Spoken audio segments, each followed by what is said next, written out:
Happy Thursday. Welcome to First Take. Courtney Cronin here with Dan Orlovsky, Harry Douglas, and a special guest joining the crew today, 11-year NFL veteran safety, a Pro Bowler, Dante Whitner. Dante, thanks for being here. Thanks for having me. I feel like I'm at home. Yeah, already? Already. Oh, we love that. Already off to a fast start. We're that. a couple days away from the NFL preseason being over, rosters getting cut down to 53, and there might actually be a quarterback battle that's ironically just getting started. So Falcons head coach Kevin Stefanski said Wednesday that Michael Penix Jr. will not start Friday's preseason finale. Instead, that's going to be Tua facing his former team in Miami. Penix returned to practice this week for the first time since he tore his ACL last November. And while Stefanski has yet to name a starting QB in Atlanta, here's what Penix said about how he's feeling and his timeline for getting in the mix. Yeah, I feel great. Like right now, I got cleared to do 11-on-11 for practice. Obviously, but each and every day I'm getting better, getting more confident. I'm not playing this week because, obviously I only had 3 practices under my belt under doing 11-on-11 stuff. But I've been feeling really good. And, as long as I keep the track that I'm on, I definitely feel like I will be where I need to be mentally and physically, to feel confident enough to go out there in week 1. And, as far as, being healthy and all that, I feel good. So the season starts in 17 days. Falcons open up on the road at Pittsburgh. Yet the door is left open here a little bit for the decision to come down for who's going to be QB1. So knowing all that we know about Tua and what we don't know yet about Michael Penix, Dan, would you be surprised if Tua's not the starter week 1 in Atlanta? I'd find it crazy if he's not the starter. But that's my football mind. Yeah. Just because I sit there and I go, if you're the Atlanta Falcons, the first time that Michael Penix is going to step onto the field in a real game, meaning he can get hit, is that's the first moment since that injury, because he's not playing tonight or whenever their preseason game is. I believe it's tonight. And so he's not going to be practiced in a live situation.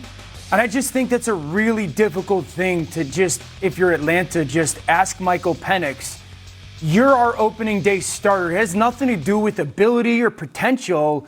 You're the guy. We're going to run you out on the field. We haven't seen you play football. The last time we did, you suffered a significant knee injury. And so even the lack of 5 or 10 reps of just feeling live action again, I think it's crazy to sit there and say, yep, that's going to be the case. It's not a great situation. I don't want to sugarcoat that. And it's part because Tua hasn't taken the bull by the horns. Michael's got a more live arm, but just the fact of not knowing how he's going to react to, because it's a different world now. A lot of us quarterbacks are great when we know we can't get hit, or there's no penalty to our decisions. In practice, throw a pick, who cares? No one's going to blame me for a win or loss. But to know or to not know how this version of Michael Penix is going to react to that and just throw him out there week 1, football-wise, it's really hard for my brain to wrap around. So in my opinion, I would not be surprised, and I think it's more so towards Tua up until this point not going and taking this job and forcing Kevin Stefanski to name him the starting quarterback for 2026. And then when you look at the two guys, although Tua has played very well in this league and he's very accurate and can get the football out, Michael Penix from a physical standpoint and just from a trait standpoint is the better quarterback. Correct. I was at their practices 2 of the last 3 days and just both guys did some good things, but Michael Penix made about 2 to 3 throws where I turned to someone on the side and I said, man, there's only a handful of guys in this league that can make those type of throws. And that's what jumps off the table to me, because we can't forget about Drake London at the wide receiver position. We cannot forget about Kyle Pitts, in which both guys, they have signed to extensive contracts moving forward. And you want to make sure those guys have the ability to be able to receive the football at all 3 levels, whether it's short, intermediate, or deep. I just feel like when it's all said and done, Michael Penix Jr. gives them the best chance to win football games on Sunday. So you said you were there at practice this week. Did he look like a quarterback that's coming off of an ACL tear? Because this is his 3rd ACL tear throughout his career. That's a lot. So that's the unique part about it, right? And I love some of the things that I've seen from Michael Penix Jr. When you're doing 11-on-11 football, you have to be instinctive, right? You can't script everything. So if a defensive lineman is, coming around that hump or someone is coming down the middle of you, you have to be instinctively and move and keep your eyes downfield and continue to move around in the pocket as well, whether you're flush left or flush right. I thought Michael Penix did a great job of that. But with only 3 11 on 11 type practices, I agree with the decision by Kevin Stefanski. Your job as a head coach is to make sure that you're not incompetent at that position. And to throw him out there with only 3 practices coming off an ACL, there's also that mental hurdle. I tore my ACL in 2009. And one of the things for me coming back was the mental part.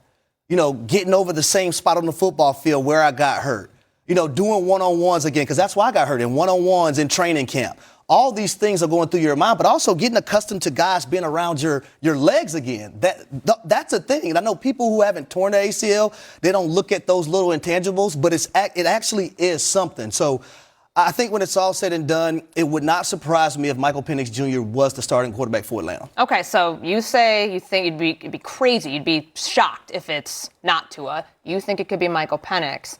Dante, how do you see this? With 17 days until the season opener, does he have enough time to supplant Tua as the starting quarterback? I think that's more than enough time. That's nearly 3 weeks. And when you think about the 3 practices that he's had already, that's exactly 3 weeks. You don't keep your future quarterback on the sideline just because he's missed August football, just because he hasn't had live reps. If you don't give him the live reps now, when do you give them to him? Eventually, he has to get out there. Eventually, he has to deal with the knee. Eventually, he has to deal with guys falling around his legs. Eventually, he has to deal with the defenses who's not going to feel sorry for you. They're going to come after you no matter if you're Tua or if you're Michael Penix. They don't believe that you can beat them. They're going to force you to beat them. So I think that you have to put him out there as soon as possible. You said it yourself. He made some throws that were unbelievable. What we've seen from Tua is, I don't know if he even pushed the ball past 5 yards downfield in any of those games that I watched. He seems like he doesn't want to get hit. He seems like he's playing not to lose the starting job. He doesn't seem like he's playing to win the starting job. And there's a major difference, and you can tell when you watch it as a football player. So there's a mental hurdle that Tua Tagovailoa has to get over, and Michael Penix. So if I'm going with the starting quarterback and a quarterback that gives me the best opportunity to win game 1, I have to put Michael Penix out there and see what he can do. Okay, so a couple things, because I think you guys bring up some good points. One, I don't think there is a mental hurdle for Tua that he's going to get over. I think and I love Tua. Just watching him, he looks like a guy that the hits and the injuries have just added up, and I don't want to get hit anymore, and I don't blame him. So, I don't think that we can hope Tua gets over this mental hurdle. I think that ship has sailed, and I get it. I also think, the point of eventually Michael Penix is going to have to deal with live action is a real thing. I just don't know if it's week 1. Your point is 100% real. He's not going to get live action before the regular season. So eventually, you got to go, whether it's 1, 4, 7, whatever week it is.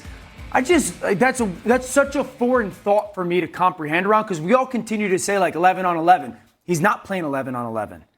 It's 11 on 11 with an asterisk of 11 on 11, but you can't destroy me like you can in a real game. And so how he reacts to that is just a significant unknown. And you are going into week 1. If Michael Penix is your week 1 starter, you're just going into week 1 with that dice roll of I don't know how. There's also things that Kevin Stefanski can do to help him out. Totally. The quick game, running the football. The defense plays very well. Screen game, misdirection. Sure, trying to minimize the risk of him taking hits. But you're doing that to either guy like that almost. Yeah, but what I've seen from Tua, I don't think that he, like you said, there's a mental hurdle that he's probably not going to get over. He's been paid. He doesn't want to get hit. I have to put this guy out, Michael Penix, and see what he provides and if he's our future long-term. I think the biggest thing is is it more Tua, it's there for Tua to lose? Yeah. Or it's there for Michael to take? Well, that's why if I'm Tua, and I'm going to use the word urgency, right? If I know I'm starting this 3rd preseason game, you know what I'm trying to go out there and do? I'm trying to make this decision that much more harder for Kevin Stefanski. So I'm not going out there lackadaisical. I'm going to bring that energy. I'm going to be better as a veteran quarterback and show him that I need to be the starter week 1 on the road when it comes to the Pittsburgh Steelers. Yeah. And then the word urgency also for Michael Penix Jr. This regime didn't draft you. Right. Matt Ryan is president of football. Ian Cunningham as the general manager. Kevin Stefanski as the head coach. So the urgency part for Michael Penix Jr. and Tua Tagovailoa, in my opinion, has to be raised a lot more. Yeah, and you mentioned those two names, Kyle Pitts, Drake London, as weapons he'll have around him. Let's not forget Bijan Robinson will be taking quite a load off whoever's playing at quarterback. Ran the ball 287 times last year. Yeah. Got the bag this offseason, so I'd imagine he'll be handling quite a big load there. So we wait on that decision, but let's